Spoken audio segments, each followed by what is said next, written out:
Paul here from Switched On, and today I'm reviewing Super Blood Hockey on the Nintendo Switch. Now if you want more honest Nintendo Switch reviews like this, then please subscribe below. It really helps the channel out, but without further ado, let's get right into the review. Now this week saw one of the most violent video games to ever hit the Switch. Somewhat surprising for a family console, the game featured organ removal, chainsaws and even shocking scenes of suicide by gunshot. Also released this week was Mortal Kombat 11. Now to say Super Blood Hockey is more violent than Mortal Kombat 11 is actually a bit of a stretch, but it does join Mutant League Football as an over-the-top, gory representation of its sport, and it's a hell of a lot of fun to boot. That hangs just about enough of the nuance of hockey rules on its bloody bones, and the feeling on the rink is pretty good. It's probably more NES hockey than NHL 94, but still gets the skating and puck physics just about right.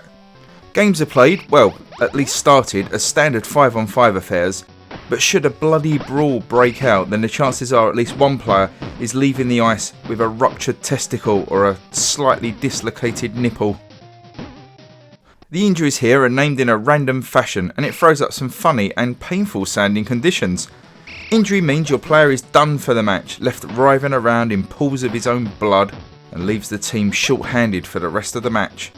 Passing and shooting feel generally okay, though I found aiming passes accurately was frustrating at times, with the puck often going slightly behind the player, causing them to lose momentum as they stop to collect the pass, or passes actually just going to a different player than you were expecting. The fact that this is a fast-paced arcade game means this can be slightly forgiven, as it just adds to the chaos. There is plenty to do off the ice in Super Blood Hockey, with single matches, tournaments and special challenge modes to complete.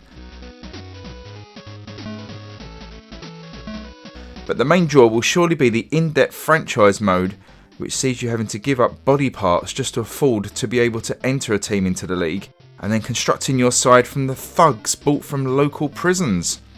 As a manager, you can arrange your players' coaching, diets, or even duck into the back alley and buy them performance-enhancing drugs. Remember to keep an eye on their levels of brain damage as well. This is very important. This mode is a ton of fun and has a surprising amount of depth for an indie title. It's just a shame that for me personally, the actual hockey part gets a little bit repetitive against the AI. Goaltenders are super hard to score against, meaning matches usually end up in a midfield grind of bodies mashing into each other while the keepers bat away most shots that come near them. Once you've seen your 1000th gallon of blood spill onto the ice, it kind of loses its novelty a little bit, and I'd like to have seen the gore idea taken further, with players losing actual body parts or being decapitated, etc. May as well go all in on the gore if you're gonna do it. Overall, Super Blood Hockey is fine for a quick couple of matches before moving on to something else. Its pixel art is okay, and there are only a few player model types and not much in the way of character. Sound is similarly okay, nothing spectacular, just some basic chiptunes. I just wish the controls were a bit tighter as well, and the gameplay maybe had a little bit more variation from match to match. Each team is basically made up of the same character types, so every match kind of blurs into one. I really like the depth of franchise mode, and it reminded me in some ways of Speedball 2 on the Amiga at times.